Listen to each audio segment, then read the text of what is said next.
We're live. So, the Senate Education Committee on February 6th. We're starting the day at about 15. That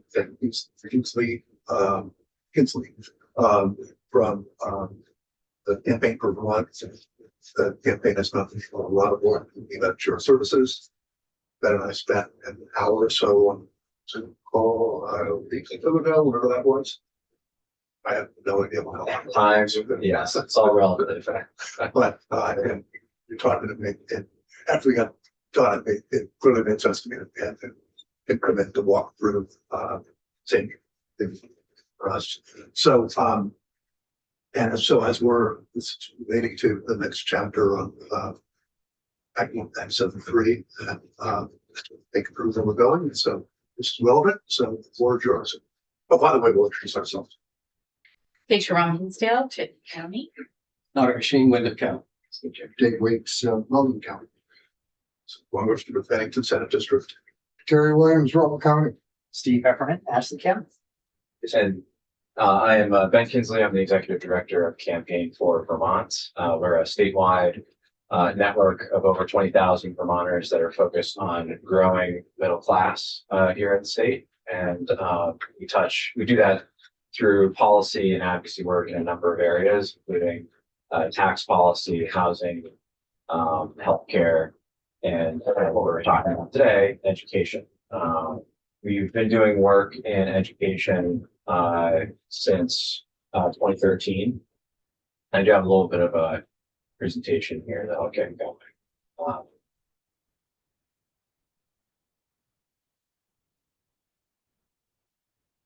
And we've been doing work since 2013 in the education space. We actually worked on a report we put out in 2014. Tom Pelham and I worked on together. He was the former finance commissioner under the Dean administration and former tax commissioner under the Douglas administration. And we worked on a report that looked at a regression analysis of Vermont's education data. And basically, if you're familiar, if you're not a data nerd like I am, regression analysis essentially means you take two independent variables and you look at how they interact with each other. So in this case, we looked at a bunch of things. Most relevant for you all was the size of the school districts and the cost per student within that school district, as well as the performance outcomes of that district. So we did that in 2014, and we just updated that report well, I shouldn't say just updated it, but we updated it in 2024. So we're using 2024, more recent data. We also looked at a couple more things in that data set. And this is one of the slides from that report. But we looked at a couple extra things, and I'll get into that in a second. But the important finding is relevant for the Act 73 discussion is that both in 2014 and in 2024, regression analysis shows that there is no statistically significant relationship between size of the school district and cost per student within that district. And again, that's on a total spending per ADM basis. That's what this chart is showing. We looked at it on a education spending per equalized and a education spending per weighted pupil in both of those reports, and we found basically the same thing. So, that was one of the major findings. We also did not find it, and I don't have a slide on this in this presentation, but it is in the full report. If you click on the online version of this, that's actually a hyperlink that takes you to the 2024 version. And look at all the different data points we compared. But the other one that's relevant here is that the size of the district also did not correlate to better outcomes for students.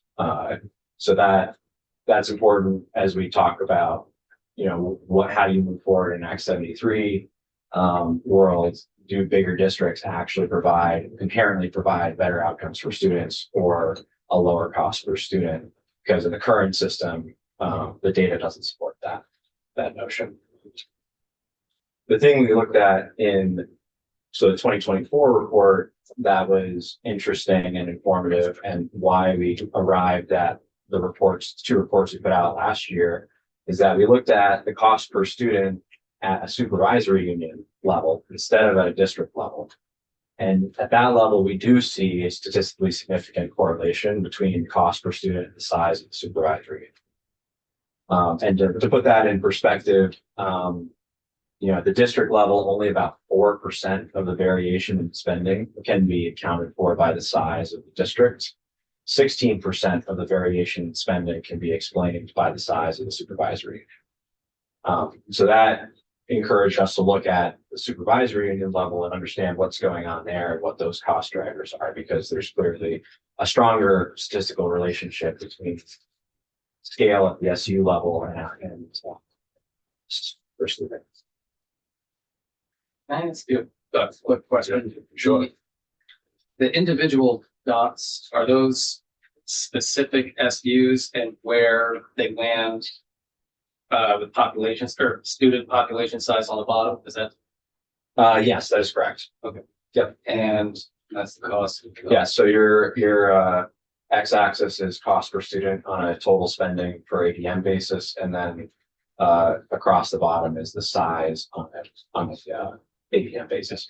So, Yeah, so yeah, this is super helpful graphic. The data, just where does that come from? AOE? Or That is AOE data. This is FY23 from the report that we did in 2024. That was the most recent data. Thank you. can I Yeah. make sure I understand? So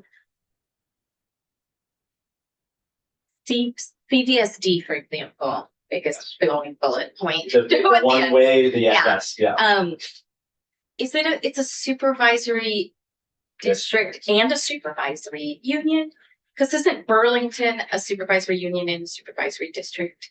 So there are supervisory unions that have member school districts. Yeah. And then there are supervisory districts that are essentially a Just one. district and a SU function combined. Okay, I'll get a little bit into that actually further along and how okay. those things interact with each other. And And this is, sorry, you said this is weighted? this is non-weighted Non-weighted. cost per student. Which is Okay. why you have a higher number than you might typically see because it's non-weighted.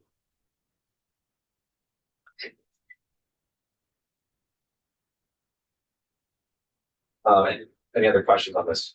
So going back to the first one, The first one, yes.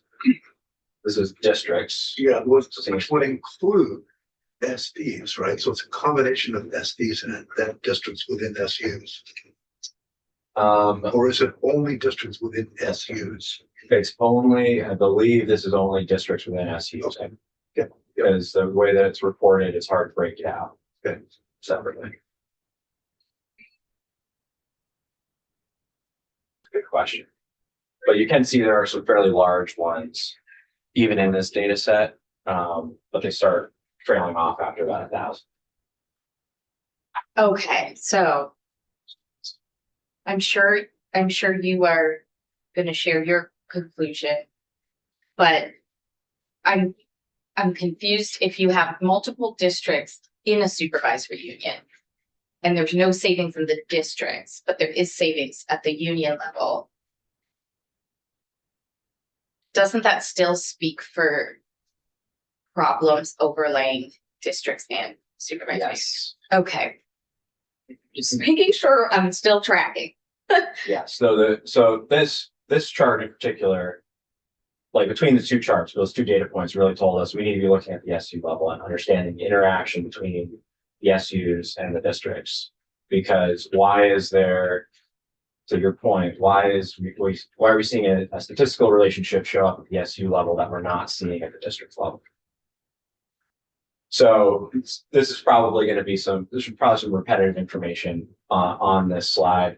One of the important things that we started looking at is, the number of supervisory unions in relation to the number of districts.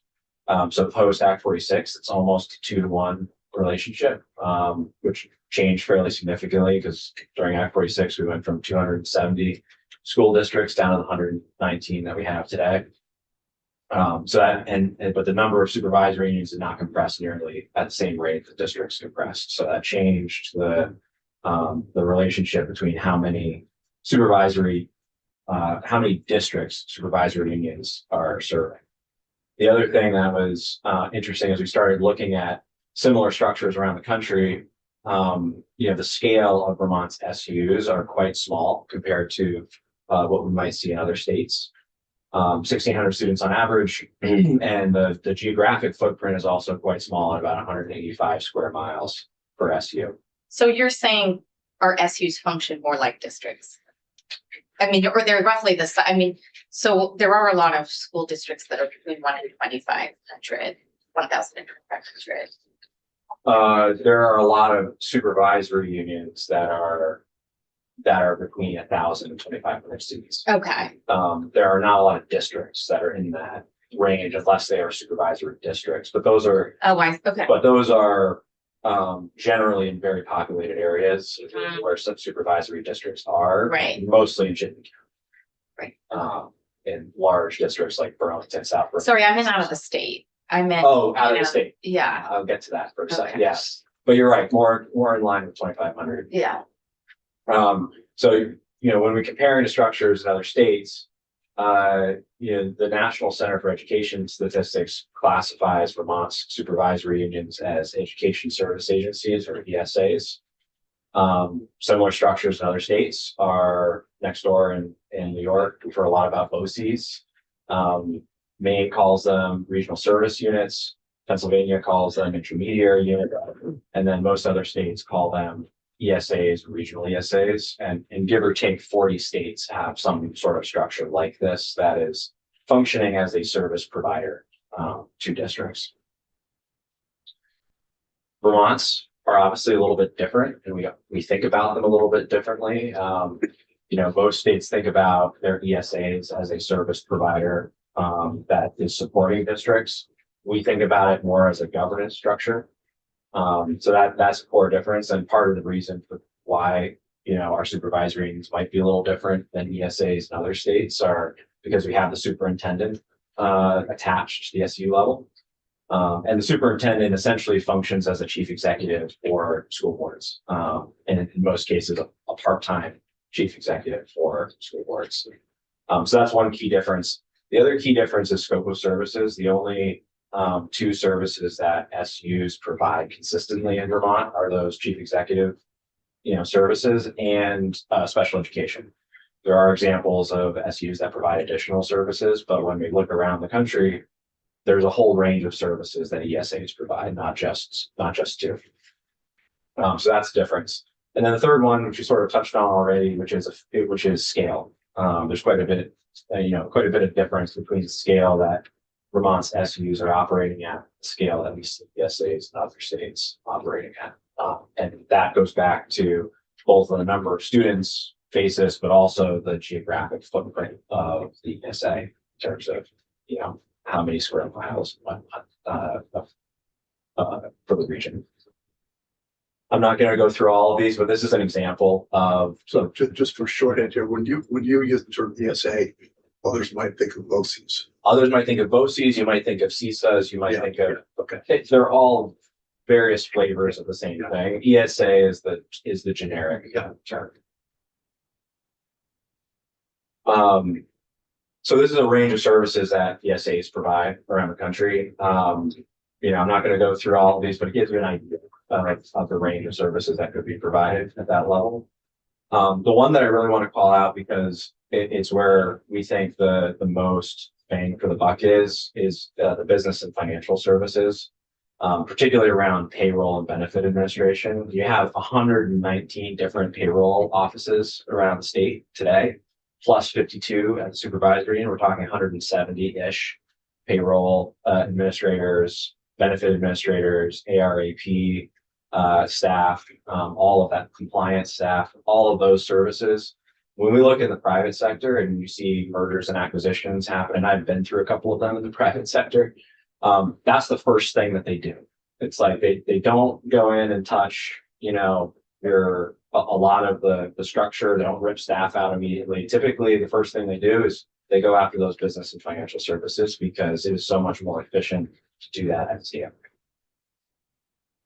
Mr. Chair? Yes.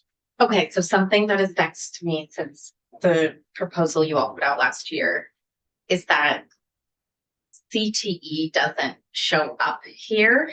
And so we've been considering drawing lines around CTEs, drawing our maps around CTEs forever, but not necessarily even speaking out loud about what we would do with CTE if we had a shared sense of service otherwise. Yeah, and part of our recommendation is that CTE should be on this list, Okay. right? It's not on this particular list, but it is something that other states roll CTE into their ESAs, and that was actually a component of the Act 72 Task Force report as well, was to look at doing CTE through the CISAs. So we do think that in Vermont it should be, and we'll get into some reasons why we think it should be. And this is not an exhaustive list, but it's just meant to give you some illustrative, an illustration of the things that we're not doing today that we could be doing. One aspect that I think is missing from the list, with the exception of special education, is labor. The French teacher being shared across multiple schools. Yes. Then I have a slide on that later on, but you're absolutely right. There's a lot of things that are not on this list that could totally be shared. But I think the House map was careful about areas where salaries could go up quite fast if you combine certain districts. Hence, South Burlington was left on its own because you can share services, but if you started trying to share labor, you can actually increase the costs. Yes, and that is one of the core struggles.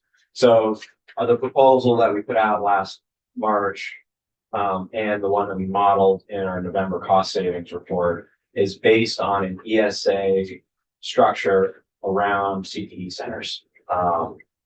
So I'll get into some of the details about what that might look like and some of the reasons for that. Before I jump into that, I wanted to touch on go back to one other thing, which is why are we not looking at districts in this proposal? And there's a couple of reasons why. The first is there's a risk of breaking community ties and also that community engagement when you start merging districts, particularly when you start merging districts with non-voluntarily. We saw some of that during Act 46, where local communities pushed back fairly hard on mergers that they felt were forced on them by the state. But it's also interesting. There's some emerging research from next door in Massachusetts with Mass Inc. Institute, and looking at schools that have a really strong community engagement, strong ties to their community, where their community has a sense of ownership over that school. Those communities, there's benefits going both ways. Schools are better supported, both in terms of dollars, but also in terms of volunteers from the community supporting that school. And there's a reciprocating benefit for the community. They found actually there's more investment in economic opportunity in districts where schools have close community connection. So there's reciprocating benefits for both the school and the district if you have that strong community tie. And forcing consolidations on districts who've not arrived at that conclusion on their own can damage those connections. So there's a little bit of a non-tangible issue there to contend with. Of course, we talked about the regression analysis earlier. That doesn't appear to show that larger districts perform better on a cost per student basis. So just making them larger doesn't necessarily inherently save money. And the other one that's interesting, and you just touched on it, was the contract buyout and level up when you start merging districts. I know you heard a couple of weeks ago from Grace Miller on her report looking at districts that merged during Act 46, pre-merger and post-merger. She did a lot of great work on that, and we've referenced some of her work in the report that we did in November. But one of the interesting findings in that report was that there was almost a $1,500 increase in salaries and transportation costs when you merge districts. she attributed that to a voluntary increase, a reinvestment of those dollars into teachers. Our experience from, being on the ground in Act 46 and talking with school boards who were in the process of merging, those were less voluntary and they were more mandatory, because as you start merging business entities, let's say, for example, you have 5 districts that are being asked to merge. When you're creating the new salary contracts, the new contracts for that merged district, no one wants to tell someone in the previous districts they're going to have to take a pay cut. So what do?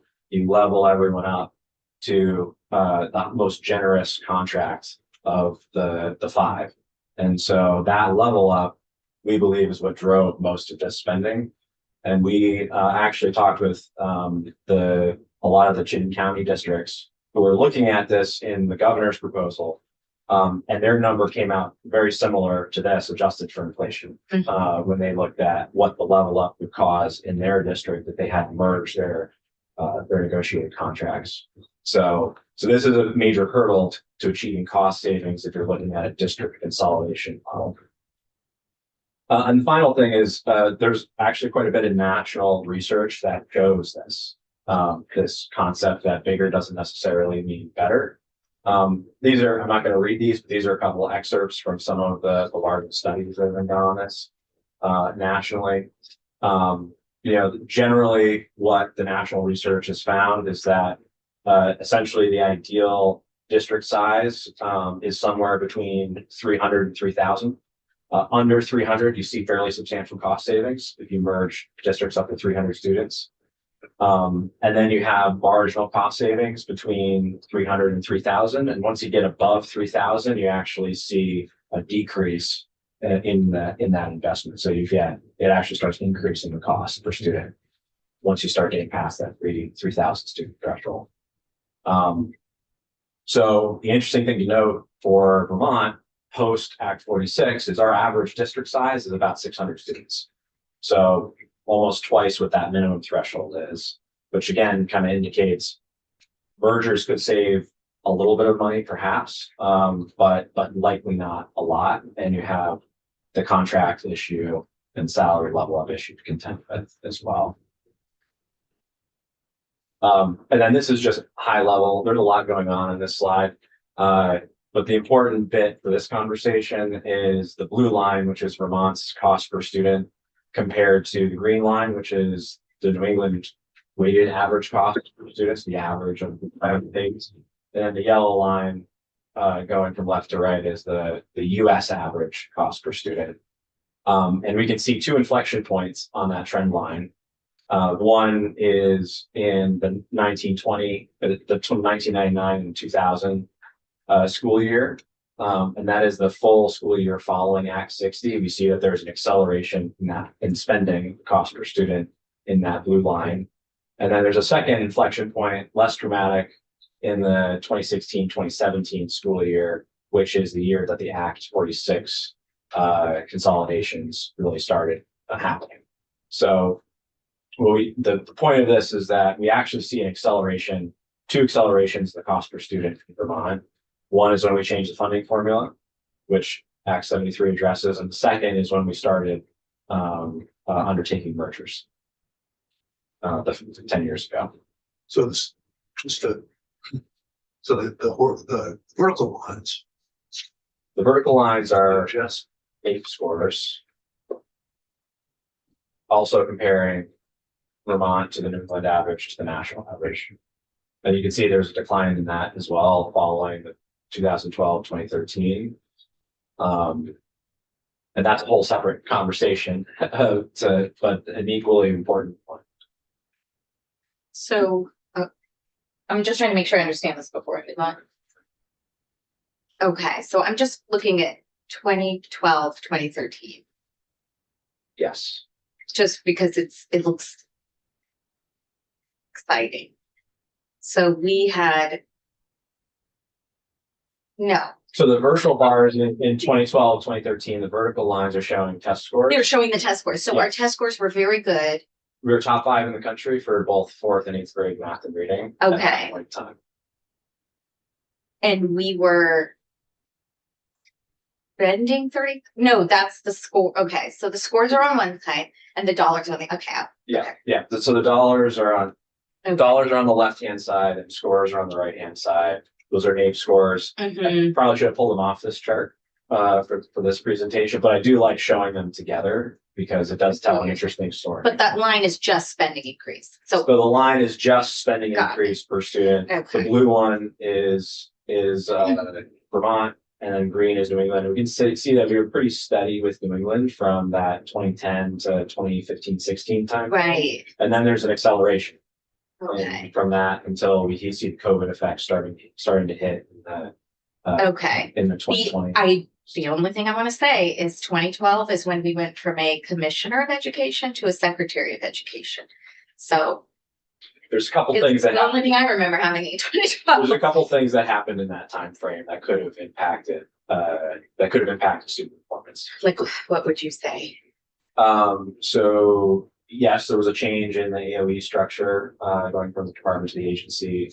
And there was also a change in the, to proficiency-based learning. Hmm, That was in 2015.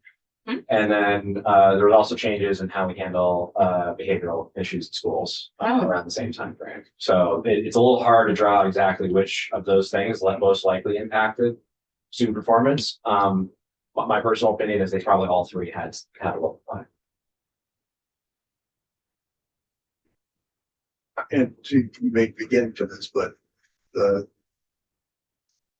yes, Vermont spends more to a sense, or could you, why, what is it that's causing Vermont to spend more than Department of for instance, with the question?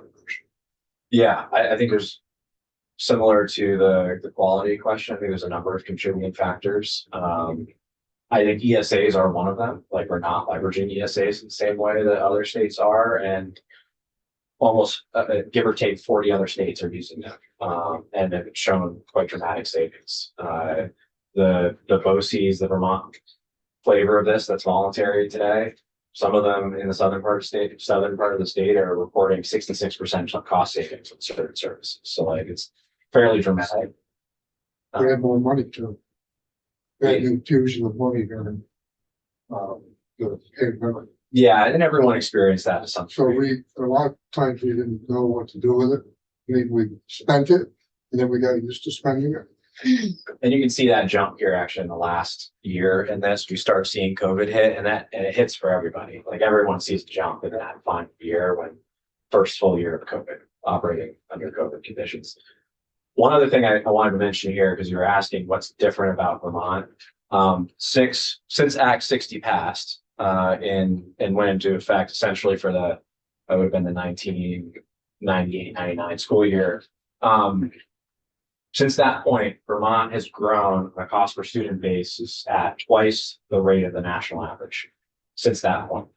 So if you're looking at something that's unique to Vermont, in terms of the spending side of the equation, funding formula is the thing that is absolutely unique to Vermont. And if you look at the historical data, that is definitely an inflection point when our cost per student started growing much faster than the national average, and it has grown that way for 25 years. It's Can you say anything about the next 5 years that are not on the graph? Trend, observation? It gets a little screwy during COVID. I would like to go back. But out of COVID. I would like to go back and update this chart to show how things have stabilized post-COVID. There is a lag in the reporting data, so it takes a little while to get both the cost per student one we know pretty quickly. It's the NAEP scores that take a while. They lag. Okay. A nice one more question. So is it largely New England where we've lost students and young people? Oh, that's a good question. How is Vermont's student population changes compared as a whole? Is that Well, or just that New England, from what I read, is losing young people. And the only thing keeping other places from losing young people is immigration. That is probably true to some extent. And we see that when we start looking at test score data in Vermont. We're middle of the pack right now, but when you start accounting for the fact that we have a very homogeneous student population compared to other parts of the country where it is a very diverse student population, and there's a lot of socioeconomic diversity in those student populations. A lot of more poverty in other places than we see here, quite honestly, as much as that is a problem in Vermont. It's even more so for student populations in other states. Yeah, Vermont is one of the least diverse school systems in the country. And well, and also they're getting more students and that means less per pupil. Like the whole demographic trajectory of the United States would look like Vermont and New England if it wasn't for immigration. So Yeah, it is They're- interesting too, because over that, so to go back to this 25-year window that we're talking about from like, 2000 to last year. yeah, The other thing that's happened nationally is the average class size has come down quite a bit Mhm. nationally. So even though their student growth is much healthier in other states, Mhm. they're putting more resources into schools. yeah, And ours hasn't changed that much. right. So it's a little bit tough to make that comparison because there's other things that are happening in schools nationally. Right, like But- North Carolina builds a school every time they build a certain number of units of housing. Right. Yeah, and we have a population that's stagnating. I think it's probably more comparable to New England. I think the New England trends are probably more similar to Vermont. Yeah. Than the nation as a whole. All right, so what is our proposal, and what did we estimate cost savings for? So essentially, our proposal was to replace the existing 52 supervisory unions with 15 ESAs that are based around tech centers. What loosely follow the tech center regions. And they would support upwards of 100 schools, school districts. That's recognizing the fact that there may be some places, and there probably are some places where mergers make sense. But we think that those mergers should largely be community driven with potentially support from the state. So just touching on the first bullet, if I can. So your 15 ESAs, are they essentially led by a superintendent? So they essentially become a replacement for an SU? Yeah. Okay, just want to make sure. And those ESAs would achieve scale, particularly around those administrative and business functions, scale that the existing school districts can't achieve on their own. They would also expand opportunities, which I think is something that was brought up earlier, could be used to expand opportunities. So you could provide services like language arts, AP and CTE programming at the ESA level. Did you go as far as mapping, being that the tool that we're all using is publicly accessible? We do have a map. I have a map on the next slide as a starting point. There's a lot of maps floating around. Yeah. But- No, I'm just wondering if you want that step. Yeah. So you're talking about, in a way, you have the ESAs also be SUs effectively.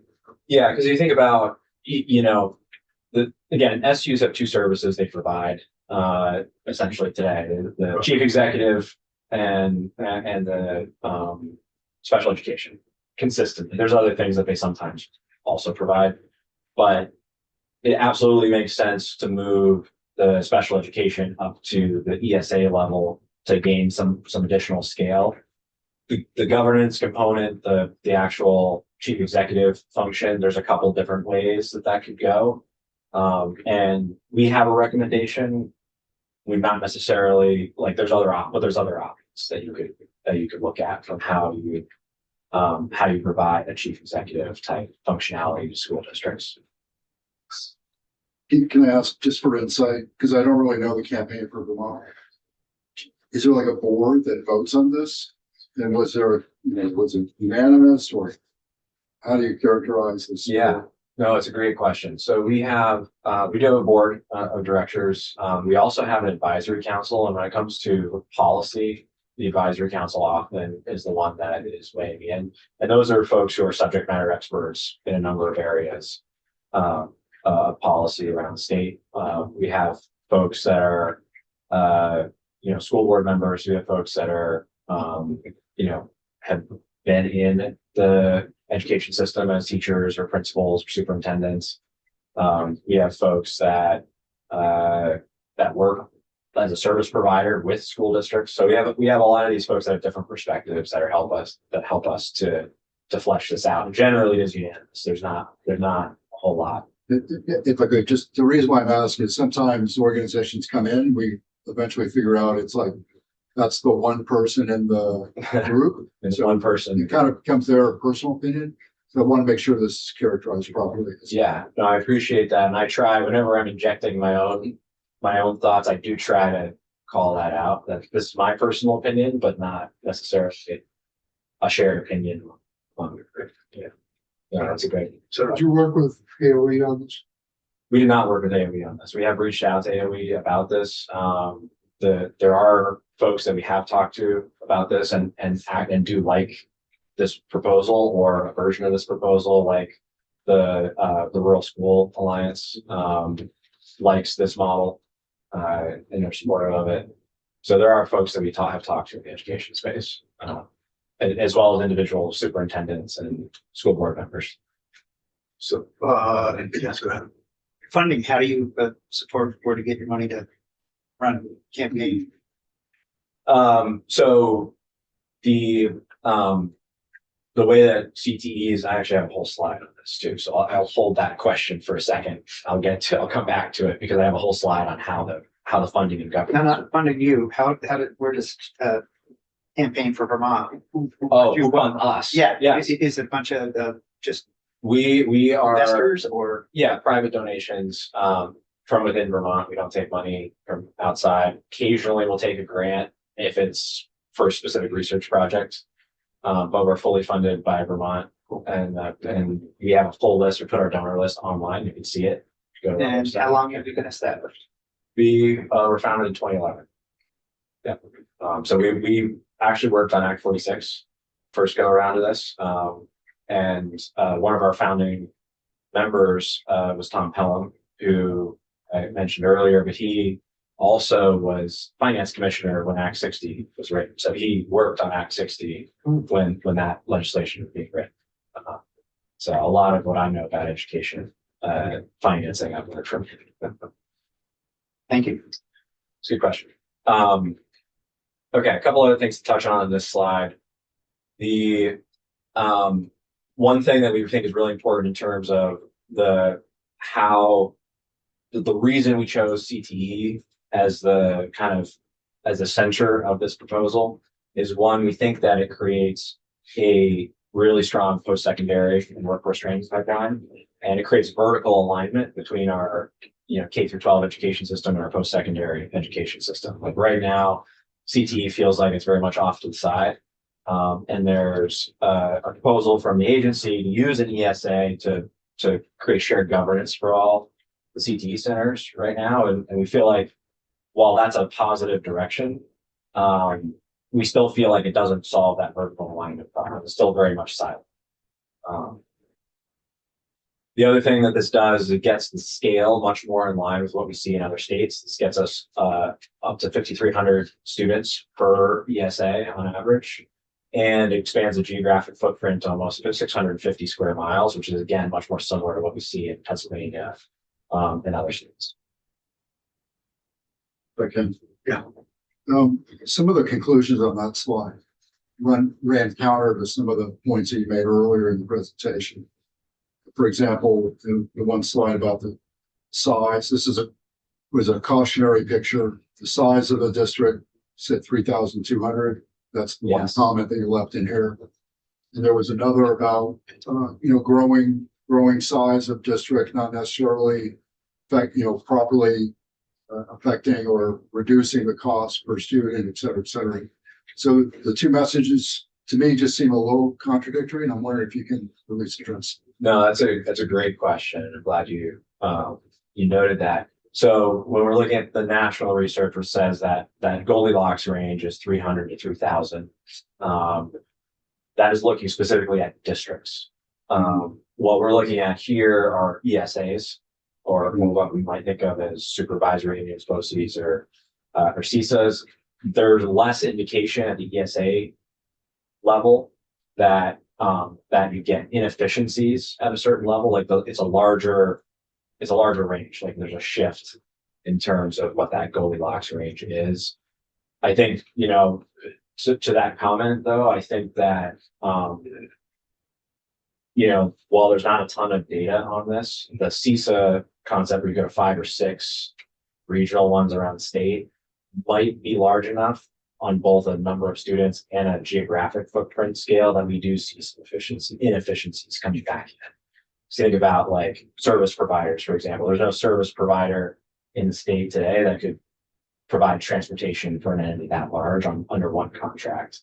So, or maintenance for that matter. So I do think there is a sweet spot in terms of the scale of the ESA, but it's not the same sweet spot as it is for districts.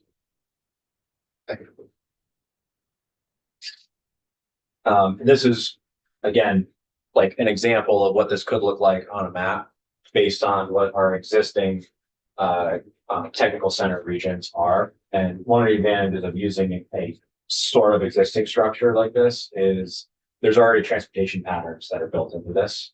Like there's already transportation patterns that have been accounted for in this map. There are definitely some places where it could be tweaked, and that's something that if you look at the work that the task force did, Senator Beck had a proposal that originally started out looking quite similar to this. And some districts were moved from one side of one of these lines to another. I think there was a handful of those that were tweaked. But this, I think, is a good starting point for a concept like this. What's the blue anomaly on the lower right? That is, I think the Springfield CTE is not area. yeah, I think it is. It is too small on my screen as well. Too small. Right. Yeah. I would note there are 17 CPE centers, and what we're proposing are 15 districts, which matches the 15 regions. And that's because there are, in a couple places, tech centers that are very close to each other. And you can see them. You can't really see them on the screen. St. J, we can hit St. J. St. J and Linden. With a lot from. Yeah. Yeah. And the same thing in Chittenden County, you have Essex and Burlington very close to each other. Yeah. So there are some places where it makes sense from a geographic standpoint to have 2 CTEs in one region. Yes, go ahead. So you said possible map, but why didn't you bring us a map saying, hey, this is probably one of the best case scenario map? Is this the one? Or I know you don't want to go, well, I don't want to say it's perfect, but you obviously you've run enough analysis to say, when I hand you this one, from what we've been studying and pursuing, this is probably the best way to know. So you have to break it up the way, but if I was going to go with the map, this is the map I'd start with. This is the map I was. All right, that's Yeah, it's Like it's not necessarily because you have people come in. Yeah, this is kind of, well, if you say this is what I'd go with, at least gives us something to know that you've done the analysis, and out of the analysis you've done, this is the best map. Is that fair to say? I think this is a good starting point. This is where I would start with and see if there are some districts that feel like they should be placed on a different side of the line somewhere. But I think this is a good one to put out as a proposal. Yeah. It's important to keep in mind that this is a map that has in some ways a different purpose and function than what we might otherwise be Right. thinking of as Correct. maps. Right. Yeah. And I want to get to the governance in a minute, but I'm holding off as. I have a whole set of slides on governance that are in. Yeah. I do want to talk about cost savings because we modeled what this would look like. And we modeled it from a cost saving standpoint. I think it is important when anytime we're looking at any of these proposals to look at cost savings. That was something that was missing in the Act 46 conversation. Quite honestly, I was sitting in this room for Act 46. And there was a lot of assumptions that there would be cost savings from the work that was being done. No one attempted to model them. And I do think it's important to model them, to understand what do we expect and then measure the results against what we expect and what we're actually seeing. So what we did is we looked at the savings in specific categories that other states had experienced. So we looked at around the country and what savings that other ESAs had experienced in specific categories. We then took that range of savings and tried to find a middle point in the range of savings that other ESAs had experienced. And then apply that to our actual spending in Vermont in those categories. Based on 2022 dollars, which was the most recent financial data we had for those specific spending categories that translated to other states. What that yielded was 133 million in savings from the transition of SUs to the new ESA structure, and $200 million in additional savings by pushing more services up to the ESA level. The whole range of services we assumed to be pushed up, which totaled $303 million in savings. Again, that's in 2022 dollars. So if this were implemented in, say, FY28, you got to adjust that for inflation. So it would be a larger number. But the other thing here is, most of the savings, that 133 million from SUs, a lot of that's coming from special ed. So you think special ed coordinators and the contracts and all that sort of stuff. So that's one thing to call out. You could do something like the CISA model, but the CISA model that leaves existing SUs in place unless you're really moving all of that special ed, all the special ed services up.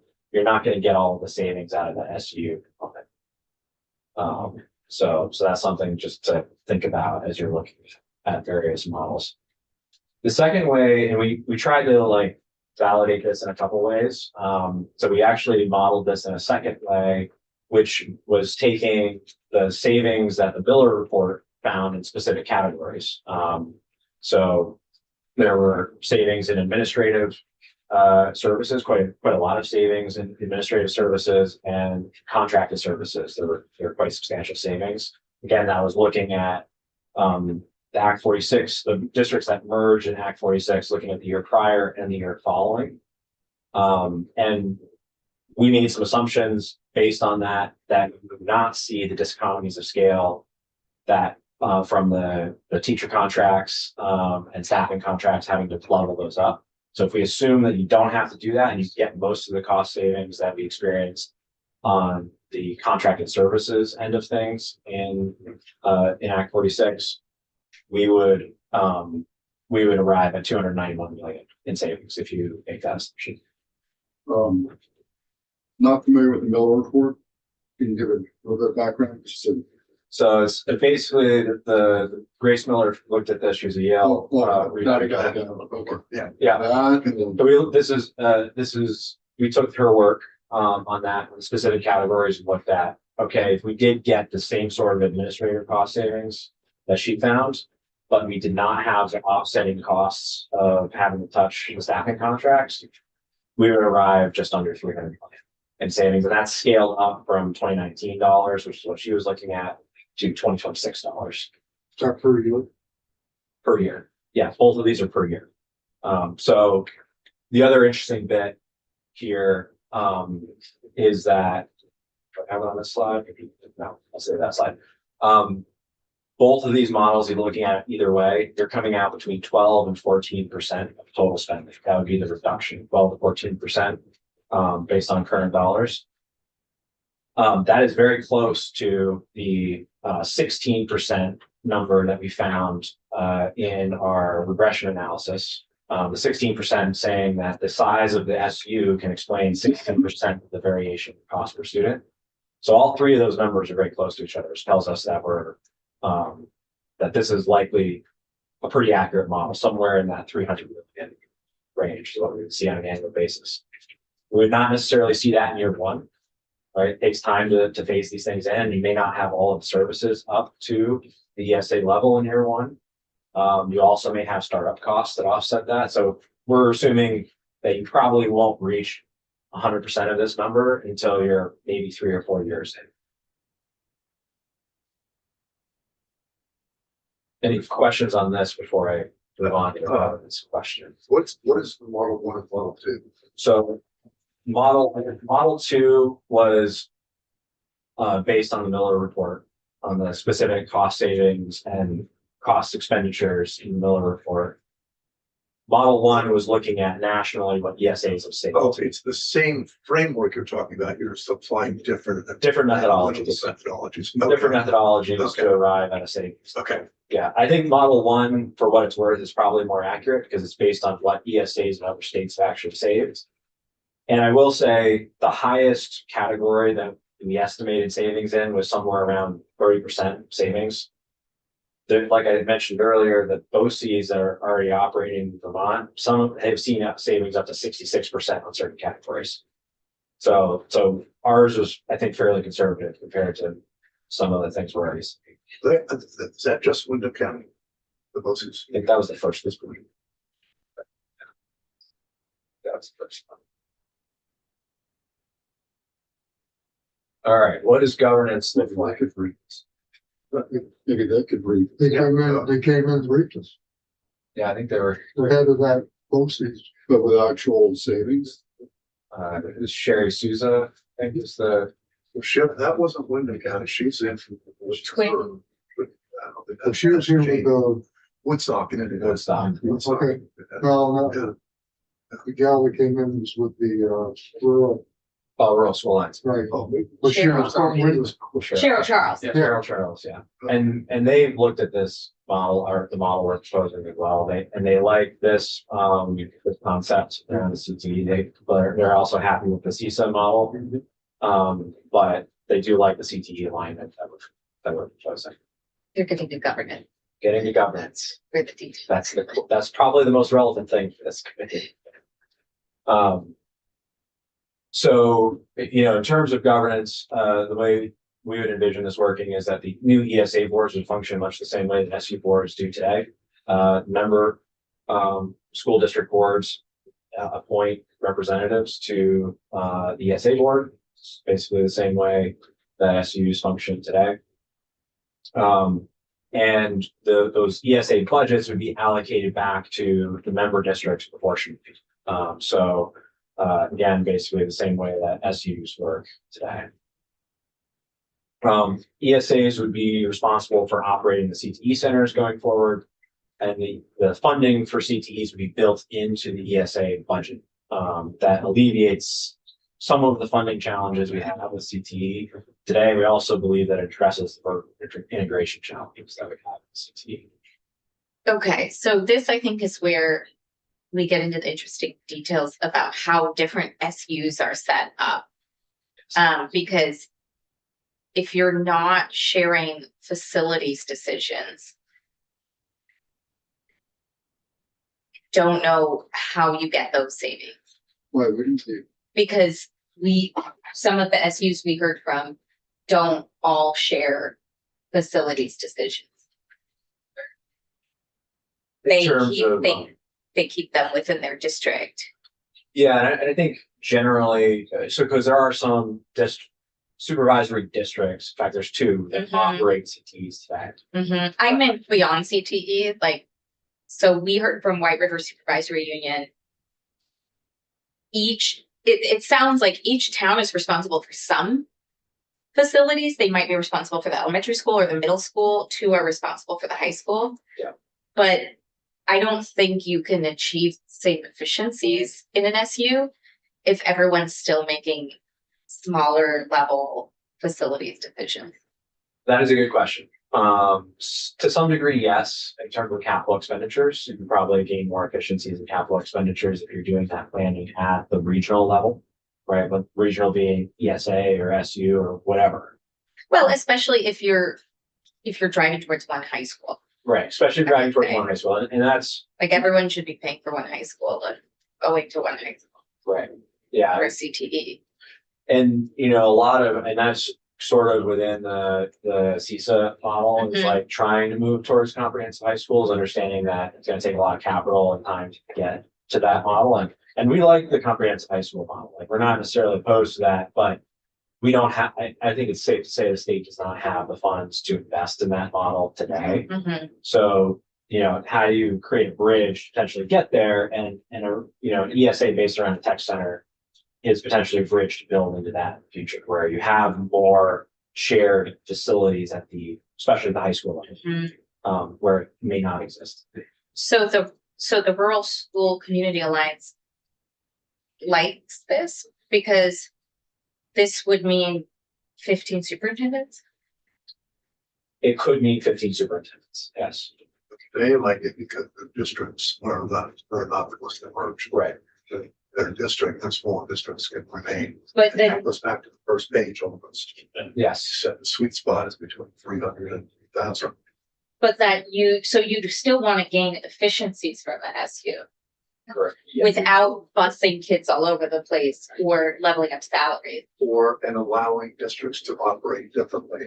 And allowing, The yes, part you're about to get to is what I frankly really like about this, which is letting us run the schools. yes. Yeah, He- that's fair. Yeah. That's That fair. is my next slide. Right. Maybe I would have. He's flipping that. Yeah. it's like- So if like, can you characterize, if you're recommending that districts remain essentially semi or autonomous as far as facilities, as opposed to the ESA or the larger SU or whatever you want to call it, kind of gaining authority to start making decisions about facilities within that geographic footprint? So that's a great question. So, and I have a slide that's more on this in a second, on how those decisions might be made, but it's a little bit of a shift. We kind of think about SUs, like I mentioned earlier, we think about SU as a governance structure, like something that's sitting on top of the school district. The way that most states look at ESAs is they are a companion sitting side by side with the school district as a partner. And less of a top-down, structure that's telling the district what to do. Who maintains, who's got the authority to do the broader look over the region on school utility, which Yeah. schools? And I think the very real scenario is that a lot of facilities remain under the purview of the district. The one that obviously moves to the ESA like almost immediately is the career tech center. And I think eventually high schools probably move into the ESA purview as well, especially moving towards a comprehensive high school system. But that's going to take state investment dollars to get there. It's not going to happen, I think, in the next 2 or 3 years that we're talking about these governance changes happening. So it is a longer term goal, but this sets up a structure to get there. Thank you. And I noted here, but the roles and responsibility of school leaders would adapt necessarily to that new structure. And Mr. Chair, to your point, really one of the pieces here is that school boards would refocus on spending decisions, school leadership, and outcomes. We feel like that the outcomes component of that in particular is something that's not as prevalent in the current system as it should be. And principals are empowered to work directly with school boards as the leaders of their school, as opposed to having to filter through the superintendent, who's normally the point person for the school board. There may be some, and we're potentially open to conversation around, does the school board feel like they need a chief executive, or do they want that direct contact with their school leaders? I think most of the folks that we've talked to feel like they do want that direct contact, rather than getting filtered through a central office, but there are ways to do both. If I could, so your first bullet, the spending decisions, is your organization supporting the foundation formula? Yes, we do support the foundation formula in some I thought we configuration. had heard you say that. Yeah. So And in fact, and I should have said this at the beginning, I think the foundation formula is the most important thing we can do in this whole thing. Because if we looked at that slide, this one, what was the big change that caused our cost per student to go up? It was the funding formula. The governance piece, there are absolutely savings there, and that's what we're looking at, how to get them, maximize the savings out of the governance system to stabilize costs. But if you really want to stabilize the system long term, the funding formula is, and you have to fix that.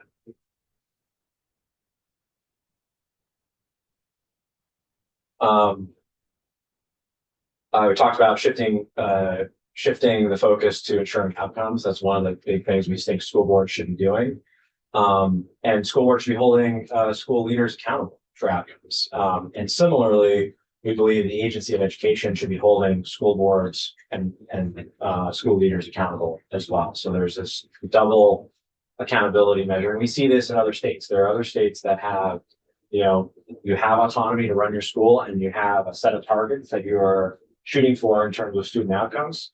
And if you're not hitting that target, then there's a statewide accountability mechanism that kicks in. So we see this in states like Massachusetts and more recently in Mississippi, who have seen really strong growth in their student performance data from having that type of system. Is it?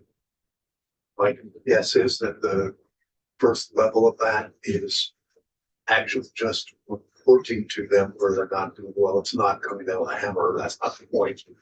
Because the assumption will be school boards actually want to do a good job, Correct.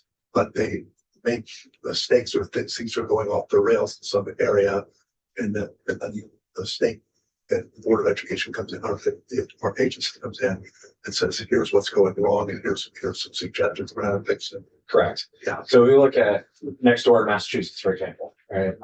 They have a very clear set of here are the outcomes we expect from our school districts. And if you are not hitting those, then you have to report on those metrics as a school district every single year. Here are the metrics here's what the state goals are. Here's how we're performing. Are we performing, at the state threshold, below the state threshold, and which direction are we trying to move? And if they are not meeting those KPIs that are set at the state level, they get a letter from the Department of Education in Massachusetts says you're not hitting those standards. We want to see positive direction within the next 2 or 3 years. Here's some resources we can, help you with.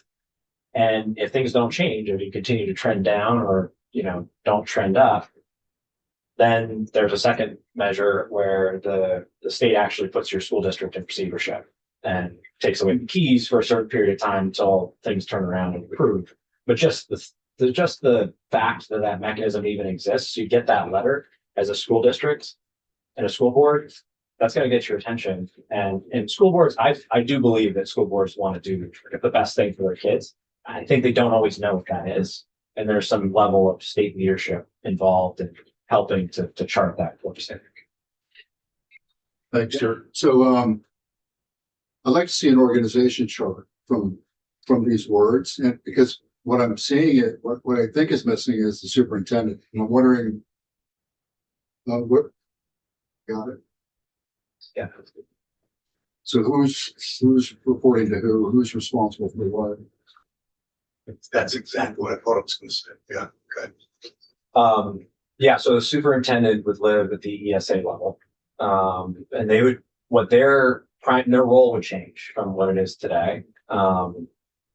Their role would really be more, less of a management role, of the principal, which is essentially what it is today, and more of a focus on operating the ESA, being the chief executive of the ESA, expanding service opportunities within the member districts of the ESA, and working on programming cohesion and vertical integration. So those things that we were talking about earlier, like aligning facility planning and things like that, that is the role. That would be the new role of the superintendent, is to do that long-term planning and coordination between. But also, I mean, to the point about Sherry Souza, if your high school's underperforming, you need to talk to your middle school principals and your elementary school principals. So that instructional leadership can still happen for the same students feeding into particular schools. That a principal can't really tell their fellow principals what to do. Correct. So they would probably bring that to either the school board or the superintendent, depending on what the situation is, and say, hey, we need help coordinating between what's happening at the middle school and what's happening at the high school. And the real important piece that's missing now is that they could then also focus on that vertical integration of CTE as in addition to just the high school program. And potentially providing services, and there's been some conversation in this building about providing services, exposure to CTE earlier grade levels. That could be a core component of this as well, getting more exposure on site lower grade levels to some of the CTE programming or language programming or anything really. Just trying to make sure I understand the full message. Are you advocating maintaining 119 districts Um, or something like not necessarily pulling levers that affect that, I should say? yeah, so, when we go back to, what the vision is, 15 ESAs, replacing the 52 SUs. And maybe not full 119 districts we have to, I think there are some places where mergers are already happening and mergers make sense. And people on the ground are figuring that out, especially when you put a foundation formula in place. If you have a foundation formula that says, here's what you have to spend, and if you can't meet that, then you're gonna have to have a conversation. And you have this other metric of if we do have put in place key performance indicators, like standards that we expect schools, school districts to be hitting. If they're not hitting one of those two things, then you have to, it forces a conversation about merging. So you can't meet obligations on either end. They can meet both obligations and then yeah, let them do what they're doing. It seems to be working. And it's interesting. I've talked with the superintendent in the Royal North, who has the last remaining one-room schoolhouse in the state, and right next to a very large, quite a relatively large district in Morrisville. And he gets the question fairly often, why do you still have this one-room schoolhouse when you could bus these kids 8 miles up the road and you have a high school and like multiple elementary schools and middle school options? He's like, because my best teacher in the entire district is in that school. They're teaching multiple grade levels. It's cost effective and they're getting great outcomes. Those students are doing great. It's like, why would I touch that? Like, that's a good question. Why would you touch that? So you said governance is a lot of what we care about. It's also what government operations has to care about, because I've heard since I've been here that it's frustrating that you don't elect the people on the supervisory union level. You elect people on the district level. There's just a lot of questions about who would vote, and you'd be voting for people. I think we should get rid of voting for school budgets. That is part of the foundation formula, because it isn't necessarily something we're qualified to do. And As voters, right? yeah, and it's part and parcel with the foundation formula, but voting and who you vote for and what decisions they can make is a huge part of this that isn't just our charge. It's also a government operations question. Yeah, I think from a voting, in terms of an elections standpoint, this doesn't necessarily change.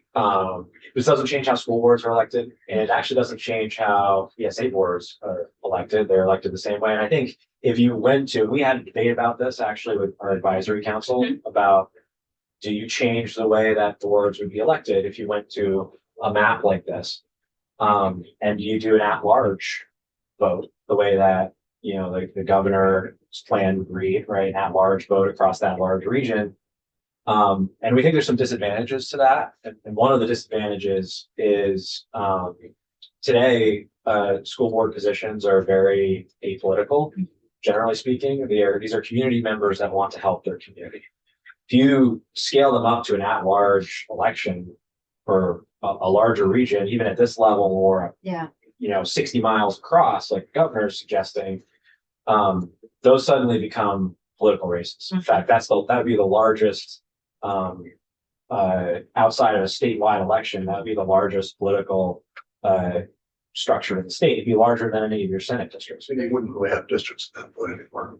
You'd have one, you just have large SPs. Yeah. Right, and but the other thing about- it's how you vote for the budget. Well, we're gonna, with the foundation formula that actually suggests, that's set here.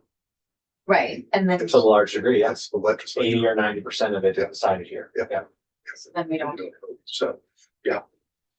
Yes, But the budget, they're gonna get X amount of money per pupil.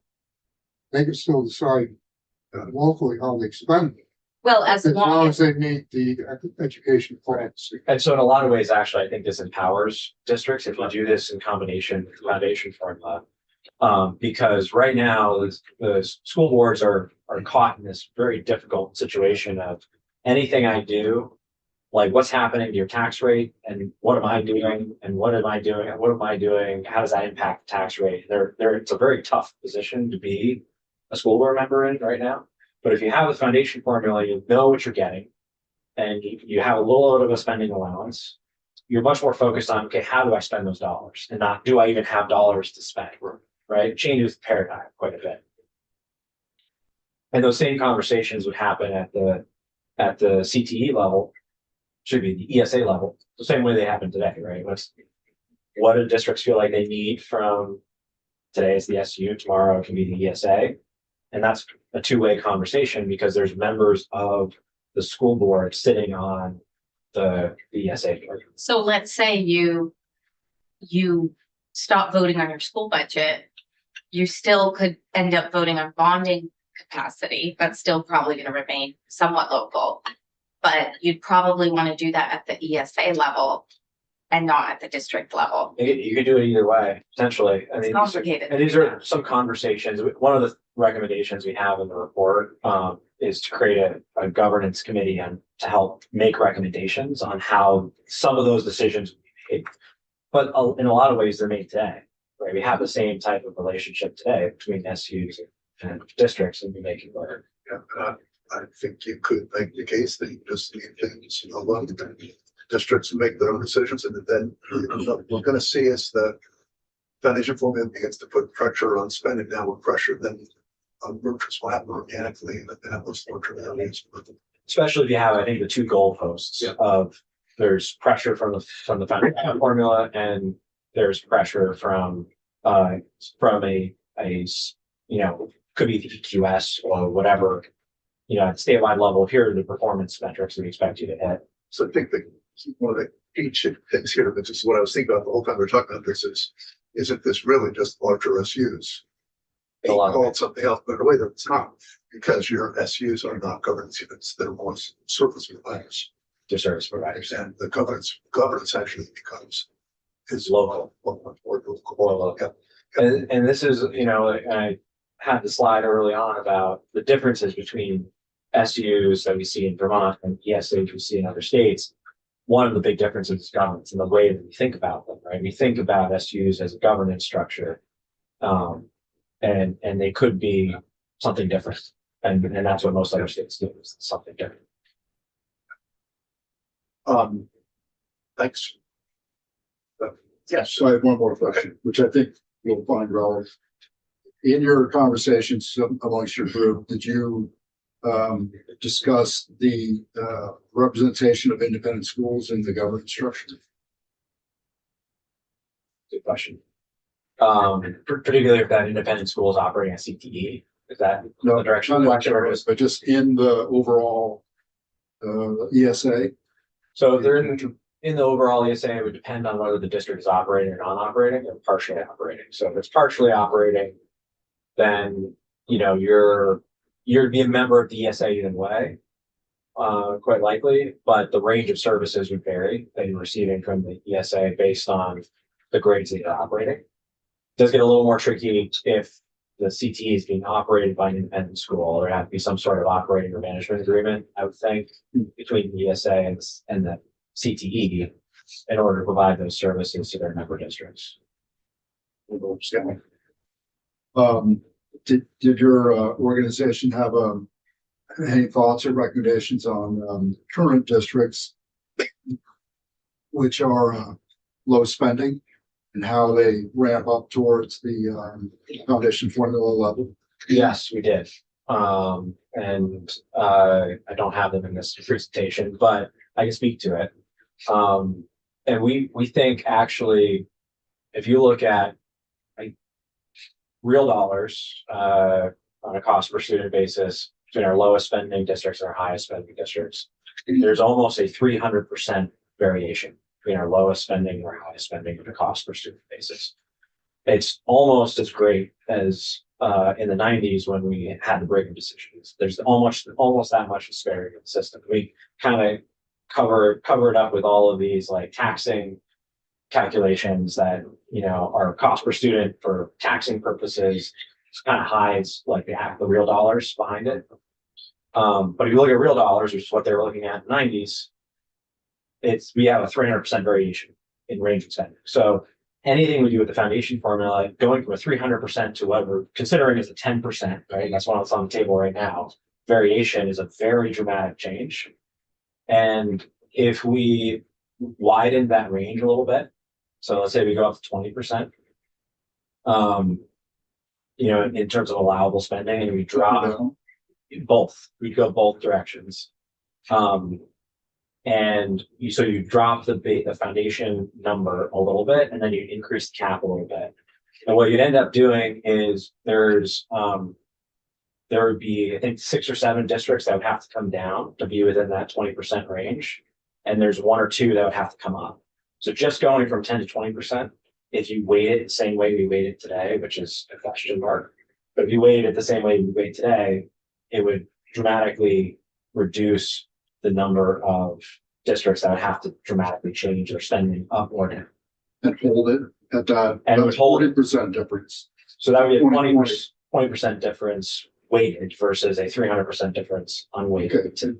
But any thoughts on what to do over time? Like, do you just leave it there, or do you ramp it to bring more income? You could reduce the cap over time, which is what Chairman Kornheiser wants to do. What I would do is I would start running into, and Senate Finance taking testimony on this last week, actually. So if you have a hard cap like that, you actually might accidentally over time end up violating Brigham, because if you're mandating you can't go over that cap, and the school district could argue that they need to go over that cap in order to provide equitable education for students, suddenly you've got to essentially Brigham point.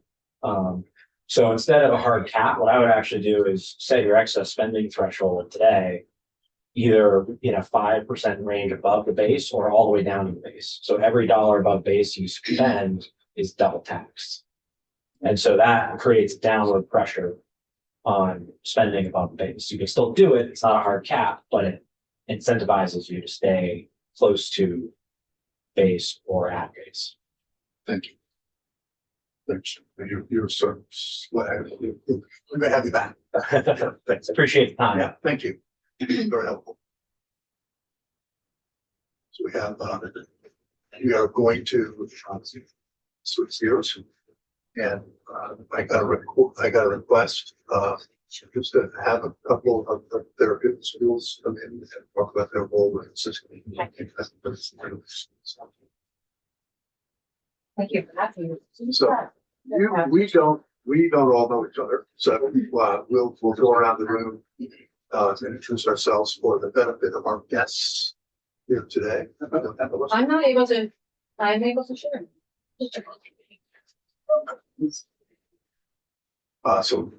So over here, we have Keisha Rockdale, Chittenden County. Trying to visit the middle school at Fresh Point. Yeah. next. Laura Sheen, Wyndham County. Good afternoon, Dave Weeks.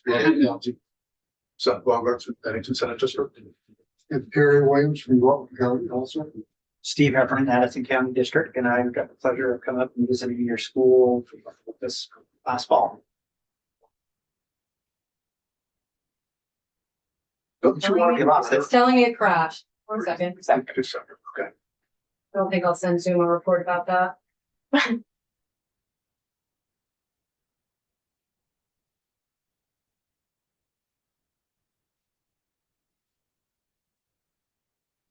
I think on your screen that's on. I know, it's just odd that all the rest of that is there because it's not on my screen, but Yeah. It doesn't matter. it doesn't matter. Okay. It's Friday.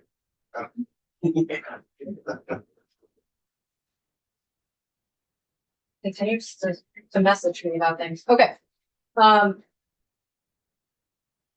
So, I'm well, sorry. you know what? I'm We not have sure it. what's happening. We have it, as long as you can see it. Okay, that's another option. Interesting necklace you have there is your icon. Oh. On the screen. Okay, Bruce Baker Dinsler, yes, Oh, is that what it is? yeah. It's very, good. Maybe now I've done it. There you go. Ah, I've done it. So- Okay. So for the record, you are, My name is Elisa Walker. I'm the school director at the middle school. Okay. Good afternoon, Mr. Chair and members of the committee. I'm a school director at the middle school. It's a small therapeutic independent school in Winooski. I've worked in collaboration on this presentation with Ryan Erickson. He's one of the teachers at the middle school, as well as our school founder, Dr. Feeney, who is sorry he couldn't be here today. Before we begin, during my testimony, you're going to see some photos of some middle school students and their family members, and I just want to assure you that we have written permission to share them. And love stuff.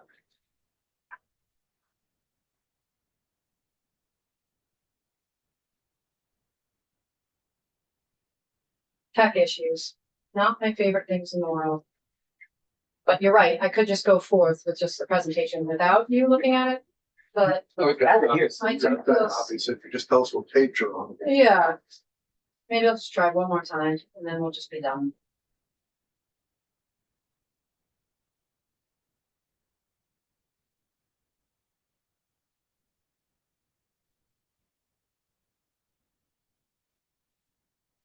It was just working a second ago. Okay, well, I want to start today with 2 urgent questions about education in Vermont. How would we ensure that all Vermont students receive the education that they need? This is the first question, and every Vermont child has a right to an education that prepares them for a successful life, and we all have a moral obligation to make good on that promise. The second question is, how do we afford it? We have limited resources. Education is not exempt from this, and money that is squandered on inefficient or ineffective programs is both fiscally and ethically unacceptable. Those 2 questions are big, they're complicated questions, and they do not have simple, easy answers. Their solutions are going to be complex and multifaceted. And what I want to talk about today is one small but vitally important part of that solution, which is therapeutic independent schools in general, and then the middle school in particular. I want to give you some idea of the population of students that are served by therapeutic independent schools. And as you can see, it's a tiny proportion. It's less than 1% of Vermont's overall student population, but with a disproportionately high share of those within the special education. I also want to take a moment to distinguish therapeutic independent schools from non-therapeutic independent schools. Therapeutic independent schools like us serve less than 1% of the student population, but about 5% of students in special ed. Non-therapeutic schools, on the other hand, enroll about 10% of the total student population, but it's less than 1% of students who have individualized education plans. Although both types of schools operate independently of the public school system, they are very different sorts of schools that serve very different sorts of students. So let's zoom in for a second and look at our school's population. The kids we're working with are disproportionate. If you go along, plus what page, say the page number from time to time. Yes.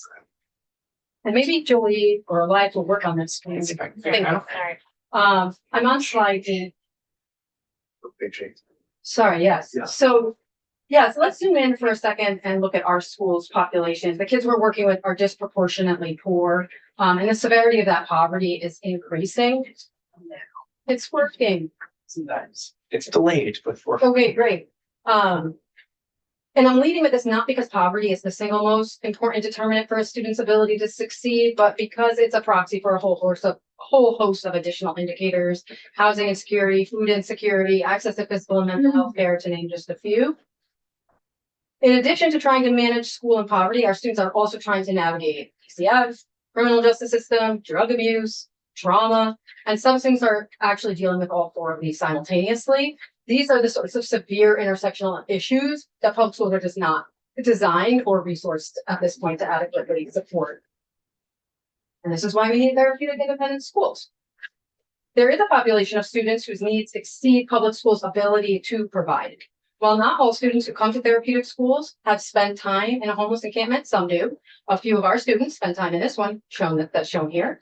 Simply put, if we rely solely on public education to provide that education, there are going to be some kids who will inevitably never receive the education that is their right. There are a whole host of other reasons why a student might require an alternative to a public school setting. Some students come to us after having physically destroyed rooms in their previous schools. Some of those students have proceeded to destroy rooms in our school, as shown here. Public school staff do not typically receive training and practice in how to safely isolate such a student without restraining them, while quickly, calmly, and efficiently evacuating all the other students and staff that are in the building. Our staff do. other therapeutic independent schools do. We have systems and procedures. We train for this. This is that same wall that you're looking at.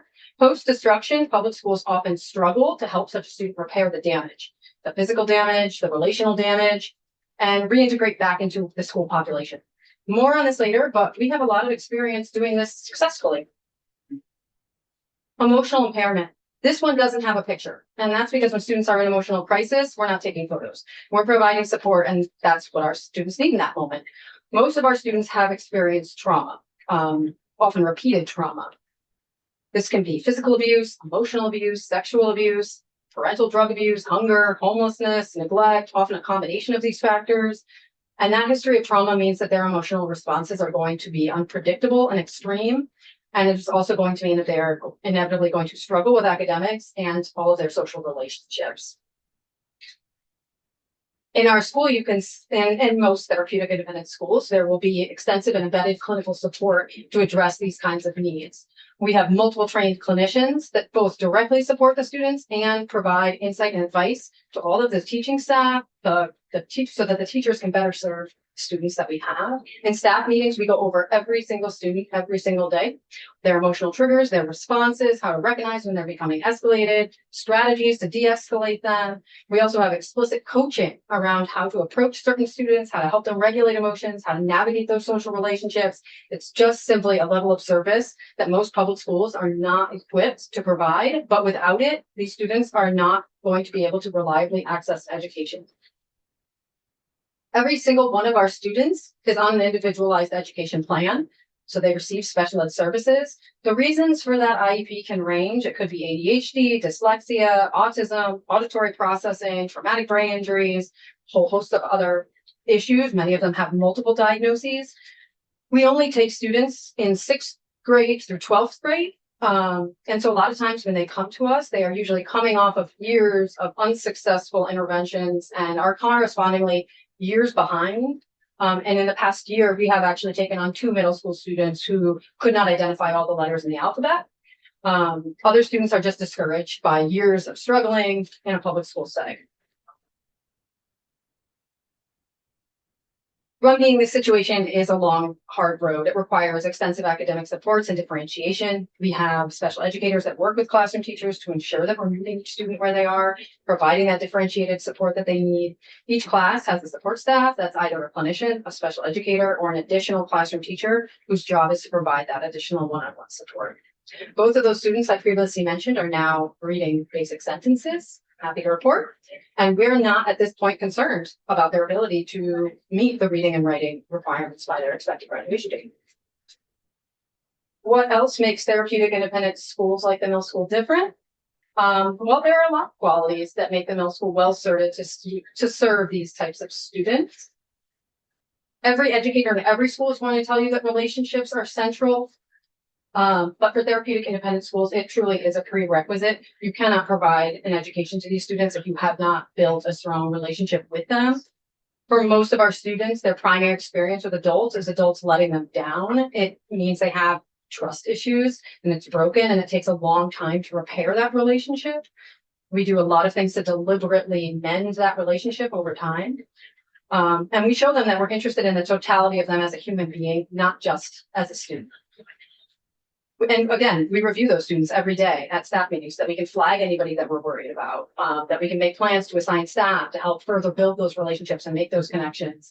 And because our students often have the same teachers, the same clinicians, the same special educators year after year, then we can play the long game when it comes to our students.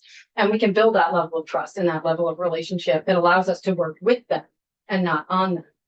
And this is just a level of support that public schools are not able to provide. How many students do you tend to have? We have a maximum of 25. Okay.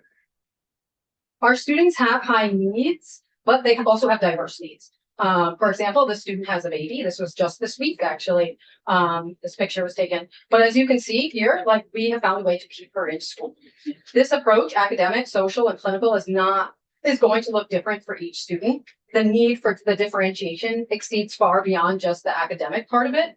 Our small size and our high staff to student ratio allows us that level of flexibility that's not going to typically be found in public schools. And so does the fact that we also actively screen for that in our hiring process.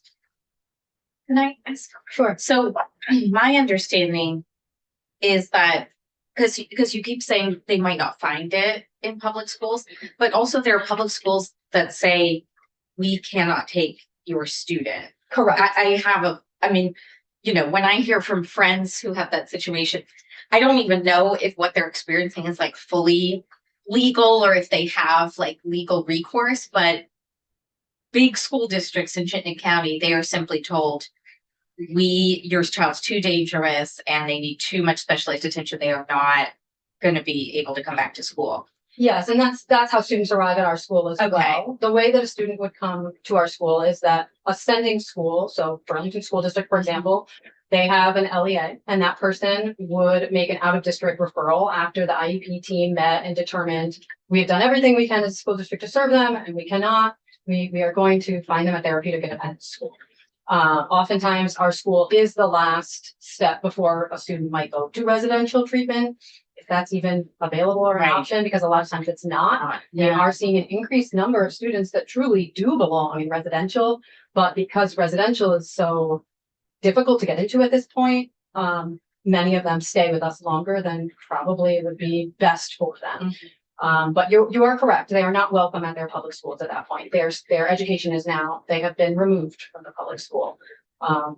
You say stay with you, you mean, so you're just days students or do you have kids who stay with you for 24 hours a day? No, it's not residential. I'm saying they would just stay in our program Yeah, longer okay. than, Okay. but not have. What's preferred, because what happens is if a student, let's say we thought a student would be best suited by residential, they were with us for a while and things weren't working and we reported back to the district, really residential would be better.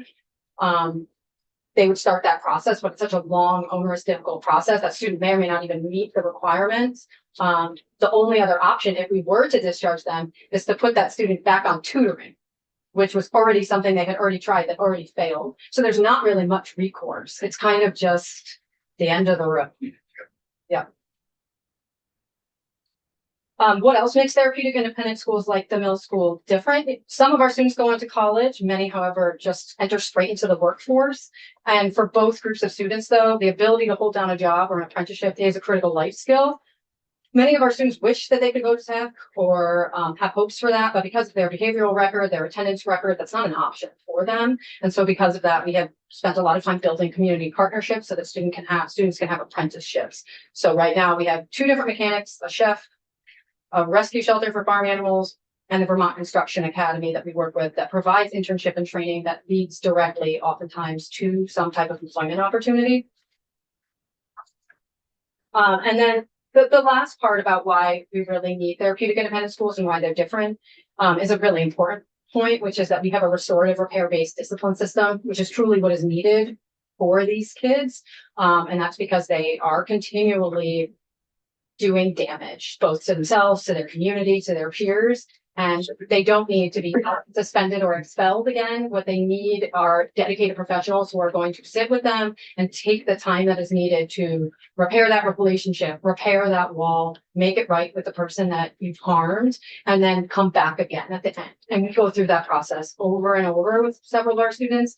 And it's incredibly important because not only does it give them a life skill for after school, which I would argue suspending and expelling them is not doing. It is also showing them that we care about them, that when you do a harm to your community, it matters and you're still part of that community. And we're going to make sure that that harm is repaired, whether it's to you or to somebody else. And even if you make mistakes, even if you cause damage, you can still come back. For the sake of time, I'm going to just sort of move through these very quickly. I did spend a lot of time on the therapeutic part of therapeutic independent schools because that is what distinguishes us from public schools. But it is important for you to know that we are schools as well.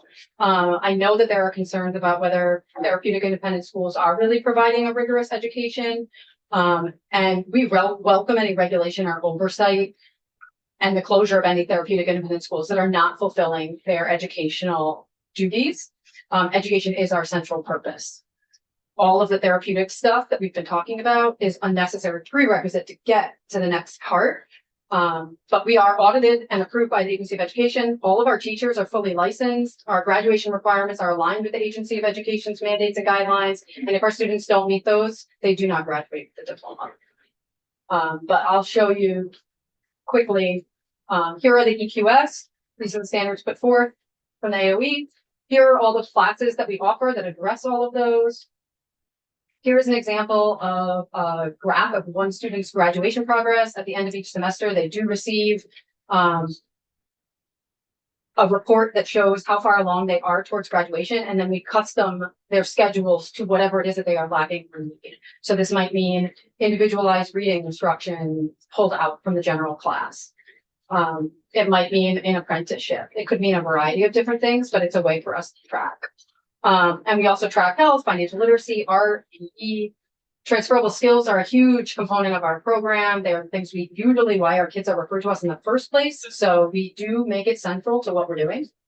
And here they are all listed, all the ones that we use. And this slide in particular, this second slide is important to show you because this is actually in addition that we've added to the AOE's requirements. So all of the previous slide that showed all of these are transferable skills that we incorporated from the Agency of Education. And then all of these categories actually come from CASEL, which is usually geared just towards early elementary.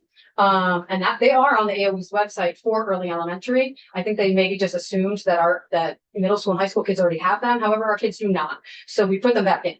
And they are really important. And I think recognizing the feelings and perspectives of others, being able to consider ethical and safety factors and applying decision-making skills, those are central to what we're working at with students here at Jamal School. Now I just want to get back to the second question of how do we afford it? So what is the most fiscally responsible way to meet the educational needs of the students who cannot, for all the reasons that we just outlined, access education through public school? Specifically, are therapeutic independent schools the most efficient and effective way to spend those limited funds? So to address that, I want to go back to this slide. And the students who need therapeutic schools, they really are a tiny sliver of the population. We're talking about less than 1% of the total students in Vermont. And spread among Vermont's 300 odd public schools, they really amount to just a small handful, often only one or two, maybe from each district, or each school, I'm sorry. In order to adequately meet those students' needs, then those schools would need to hire and train additional staff, often multiple additional staff, to adequately support each of these students. And as small as we are, we do provide significant economies of scale by providing education for students from multiple different school districts. Which you can see on this slide. The cost of hiring even one additional specialist would often exceed the cost to educate a student at the middle school. Some independent therapeutic schools do have higher tuition rates. The tuition rates are set by the Agency of Education. Some of them do because they have determined that those students' needs exceed this particular cost or are lower than this particular cost. It is a final point to consider also, which is that even if a school were to hire all these additional staff, the quality of education they could provide is unlikely to match the quality of education at therapeutic independent schools because we're specialized, because we have extensive training, because we have a demonstrated track record of success. It's going to be a much better education than this. The cost of tuition at the middle school is expensive, but it really is minor compared to the costs to that student and to society of a failed education system.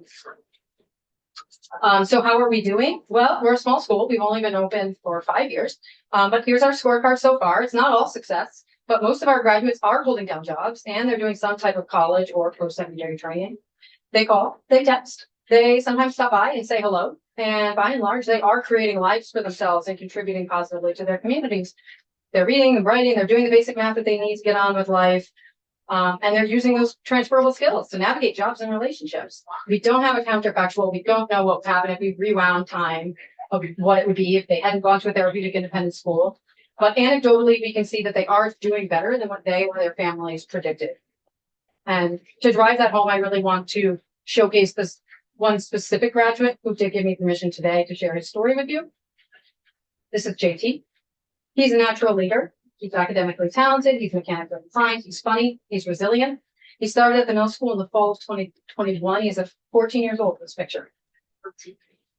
Here's what JT's case file looked like when he came to the middle school. He had emotional disturbance. He had DCF involvement.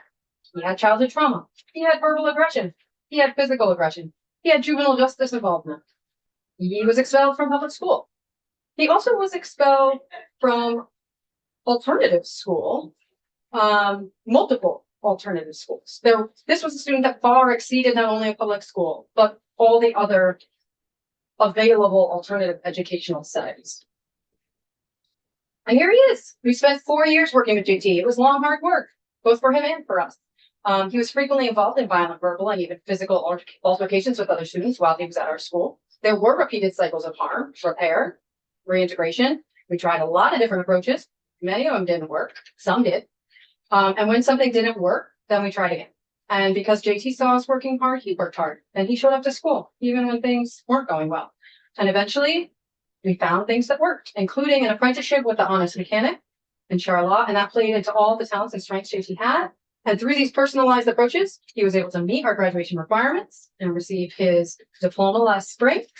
And here he is, holding a steady, reliable job, working at the honest mechanic. He is supporting himself, he is supporting his family, and he is making his community a better place.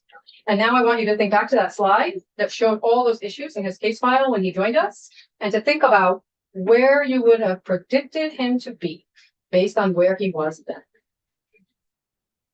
What's your motto there on the back of the shirt? The sweatshirt, I think they should hear that. The motto on the back of the sweatshirt is "Non agere culis," which means don't be an asshole, which we find resonates with some of our students. You know, we really want to be relatable to them. And sometimes that does mean getting down to their level. Sometimes it means just kind of giving it to them straight. And in that situation, it's really about it's a central thing to help them understand what we're doing here is trying to be respectful to one another. And when we can do that, we can move forward in a positive way. Without that, we're kind of stuck. So everybody sort of So, gets in line behind it. if you get some all in one, but you're not a residential program, where do they go at night? They go back to either their homes, if they have one, possibly a hotel, possibly nowhere, possibly a friend's home. So do you tend to have students who live close enough to? We don't typically take students who are farther than an hour away. Okay, that's what, okay. But we do have some students who do have to drive significantly. I know that the Middlebury area, for instance, does not have any therapeutic independent schools in that area. So if you were a Middlebury resident and you needed a therapeutic independent school, it would be a minimum drive, I think, of like 50 minutes, Okay. no matter which one it was, which is hard for those kids to have to be in a van, especially in weather for an hour and a half in the morning. Okay, thank you. Yeah, we need to move on to stay on schedule. If you have a question. Again, so transportation included in the program. Transportation is paid for by the district. Good. So the other day, geez, I can't remember, Special Education and something association came in and had some, had a critique about the foundation formula in regards to special education, as far as the amount of potential funding, centralized funding in these different tiers. Okay. And I'm wondering if you have done any kind of look at whether those levels are in the foundation formula are appropriate for services that you provide. To be honest, I have not looked into that. Okay, great. I just want to quickly conclude that really what we're looking for is financial predictability, regulatory predictability, and statutory predictability. We need for there to not be wild swings in the budget for special education or in how those costs are divvied up among the state and the LEAs. We need the regulatory predictability because we need to know exactly what the Agency of Education wants from therapeutic independent schools.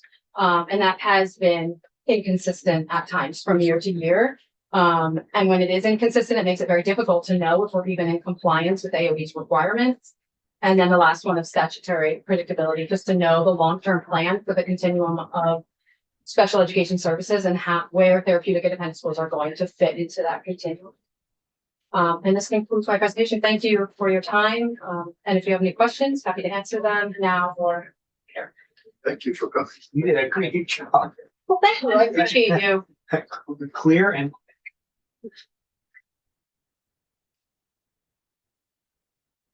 and wish Tim the best. Thank you. You guys get a copy. Yeah. Lance Gardner, Executive Director of the New School of Montpelier. I really want to echo a lot of what Lisa said, so I'll try to be quick. But so I'm a special educator by training. I became executive director of the new school recently, but this is my 20th year at the school. I started as a one-on-one with students.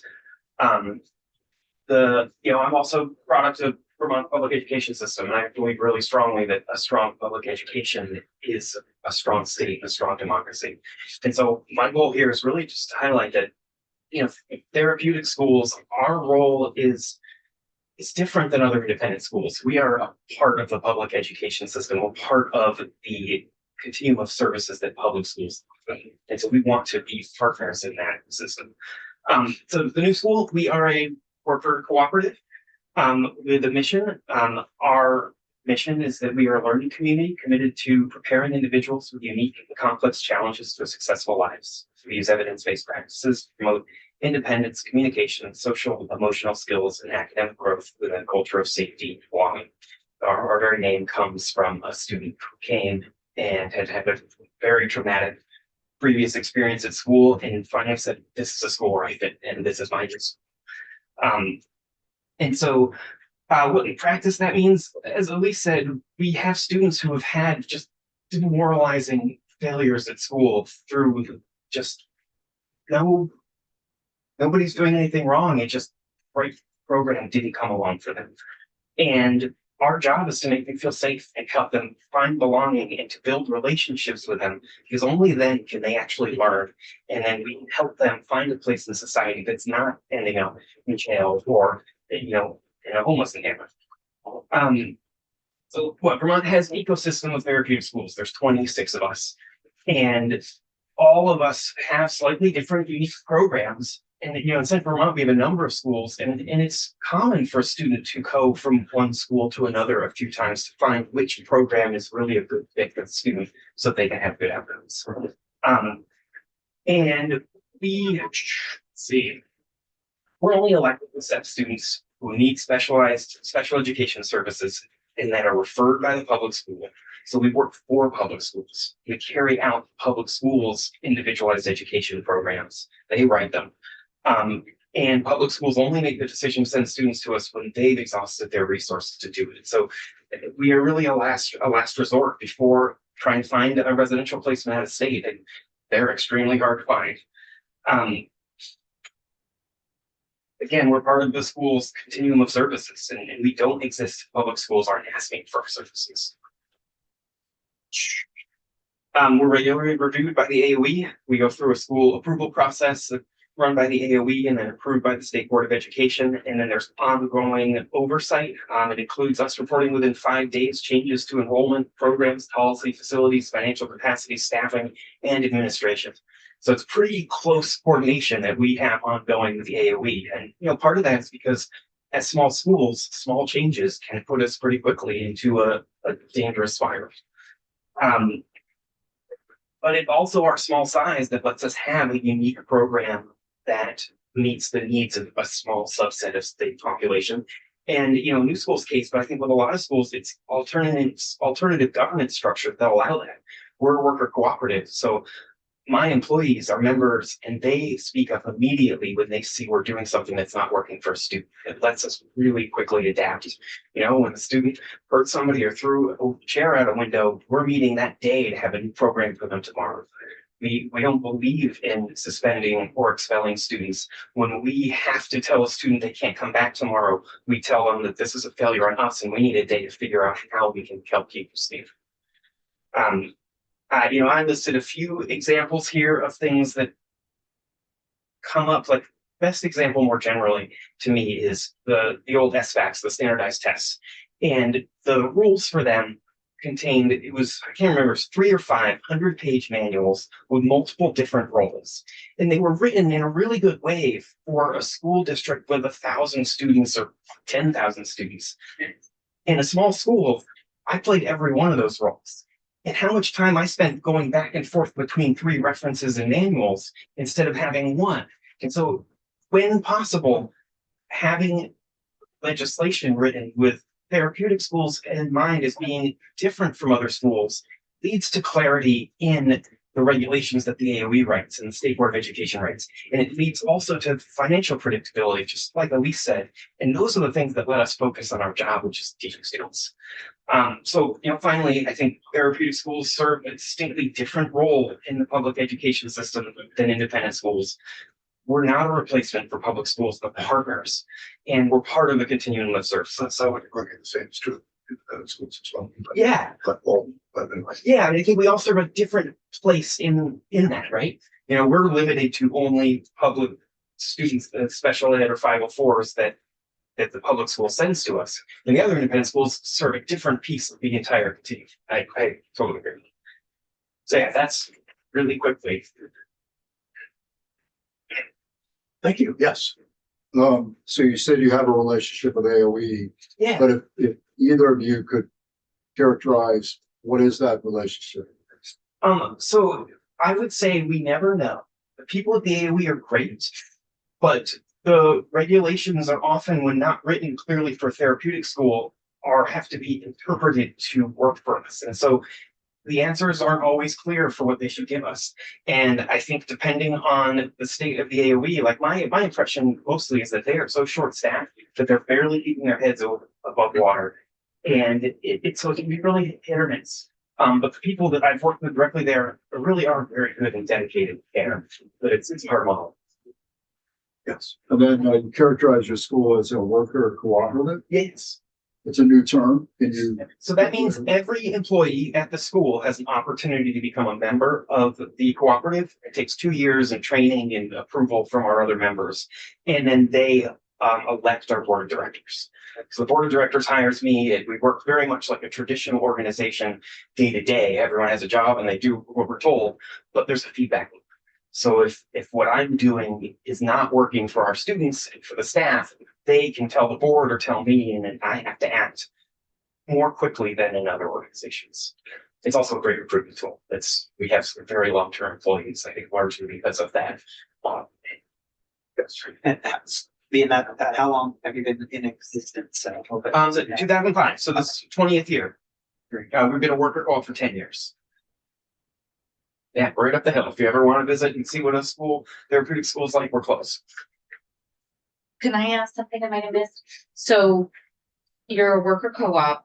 Does that make you for profit? Doesn't Right. unfortunately make us for profit. The way the AOE sets our tuition, it's based on cost. And so for us, it's really a governance model. Yeah. But part of that model is that the employees elect the board, and you run into conflicts with nonprofits when the employees control the board. And so I've actually been exploring alternatives to that because Yeah. we're not regularly making profits when right? Like, there's not money there, but yes, unfortunately, we're technically a board.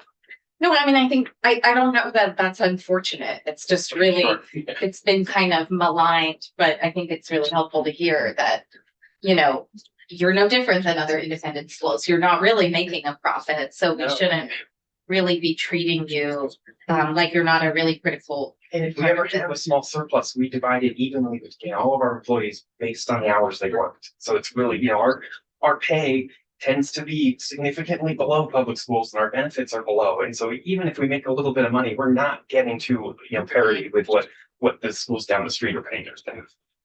I would also, Go ahead. we are also a for-profit, and I would also add that it does limit us in certain ways. We don't have access to the backpack programs. We don't have access to a lot of grants. And I would also add that it was also an issue with starting a therapeutic ed in school Yeah. when you don't have the funds needed. You would need some type of parent company that could come in and offer that type of Yeah. loan, which you're not going to be able to get as a nonprofit. Right. Like we started, I believe, with over $800,000 of Yeah. debt. That's a huge amount. So we too are moving towards a non-for-profit status. Mhm. But yeah, there isn't money to be made Mhm. in therapeutic ed. We had a situation during COVID when, we weren't allowed to be open. And so our student, we had a student from Burlington who was up in Burlington. And because that student had been enrolled with us, they were no longer eligible for free or reduced lunch. So they were using the buses to transport lunches, and the student could not get a lunch picked up because the public school had enrolled them in our school. So are we thinking about lifting the moratorium on therapeutic independent schools? We haven't gotten to that. We're just sort of, I think those are great cases, even if we said Oh, if you're totally- employee owned, totally. and we should just, we need more therapeutic schools, like. We should look more time. but we've got, okay, so yes, so do we. So in our communities that we represent, we have all kinds of schools that we're potentially looking, where we've seen cases where they had to repurpose a school from the traditional school to something else, whether it's housing or whatever. And we have that conversation continues and will continue into the future. So I'm trying to envision your school. You know, I imagine it's, you know, it's 25 folks, kids. Yeah, we're about Thereabouts. the same in Montpelier and have heat in Newport. Okay, so where, are you in a whole house or are you in a? We have two distinct populations in Montpelier. One is in like an old Victorian, yeah, it's an 1899 Victorian old grocer's house. The other is we've been in the basement of buildings from Vermont College of Fine Arts. And, you know, basements where most of the toilets don't work anymore, the walls have been beaten up. It's, you know, on the last legs. We are really lucky. I mean, DCFA liquidated their campus. We were forced to either get out or purchase. We were able to pull together money to purchase our buildings, and we're in the process of fixing it up to actually have more room for students and to be a much better environment. Is it Lisa? Lisa. What, your school, your facility, what was it before it was the middle school? I actually think it was an old mill at one point, which is where we got the name, the mill school. But I'm not sure what was in that building before that we did some extensive renovation to make it more suitable for our needs. Yeah. With a visit. We couldn't start in the buildings we're in now. They exist because they met the code 20 years ago. But to get them up to code now, it would take millions of dollars. Really wild. So We I, make profit, so I don't. so I assume you are both, the list you gave at the end of the things you would like us to consider. Yes. I assume the same. Yes, please. Yeah. Thank you for coming in. Thank you. Helpful to hear from you. Thank you for having us. So, with that, we are